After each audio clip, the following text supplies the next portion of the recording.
Hi, this challenge is about showing that verifying the email address on a custom object. So I'll show you that demo what I have delivered. Um, According to the need,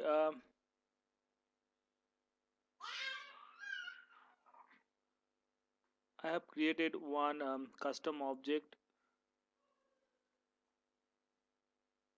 called email verification. This is the custom object. So I have created one field or lookup of account, customer account. You can say it like that. And this one I created on customer id which is a formula field from custom account object, and I'm created one custom field called customer id in the account as well. Uh, and I have created one field called email address and email verified. This is the email address and email verified. As well as I'm created one visual force page as well. Go to page. I've created one visual force page, this one, to cater the requirement. It's a standard controller of the email verification C, and extension is this. I have overridden that visual force using this visual force page. I have overridden that the new button of the new button of the this custom object as per the requirement.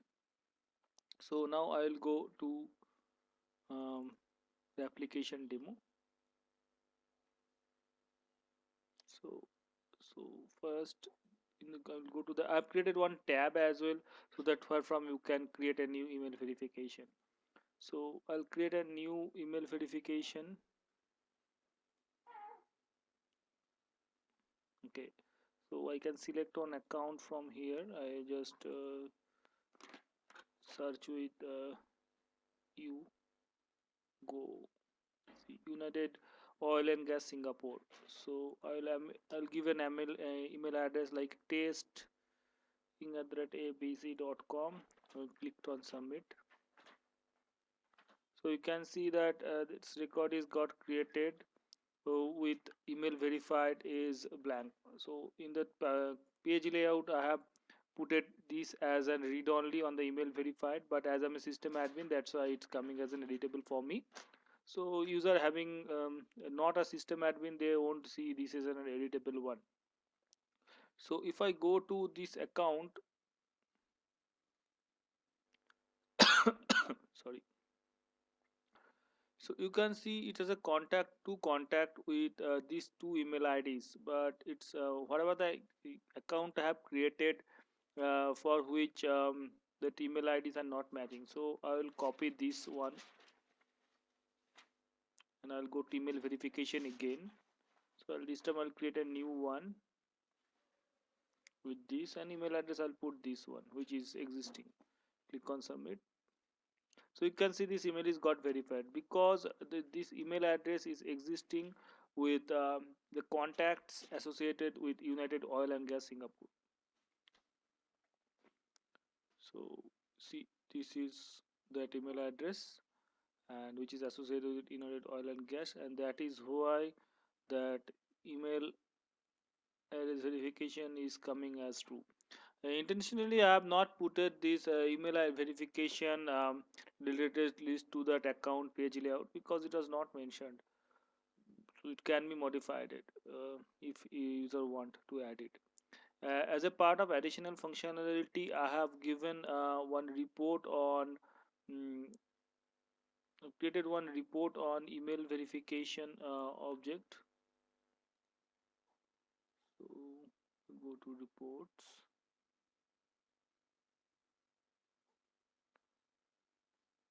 See, this is the email verification report. So you can see it's created like how many what are how many you have a true and how many you have a false. This is I did based on the email I did the based on that email verified it is, and it will come like that way. So if you do a run report right now, So we'll get the report, and I will create one, two, three more records here, so that we'll get some other views as well. So I'll go to email verification. I'll create some record arbitrarily. Create a new. Uh, I'll search with you. Go inherit cache. I'll do this. So here are the negative scenarios. I'll do clone. I'll do like abc@abc.com. Save. So in this report, if you do a run report again, so you can see it got changed, that, and as well as uh, it is a segregation based on the email verified, means how many you have email verified and how many you are not verified. So based on that, you get a pie chart here, and I have created an overlink so that you can see that records as well. This is standard Salesforce functionality. I have given this, and this is as an added feature to my submission. And now coming to that uh, test execution part.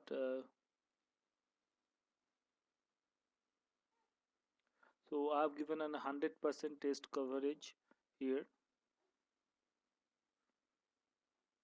this one. So all other these are passing. I have created three test classes with two negative, one verified, and another one is not verified. So now if I go to the Apex class, so you can see it's 100% of coverage. Thanks. Hope you enjoyed my video.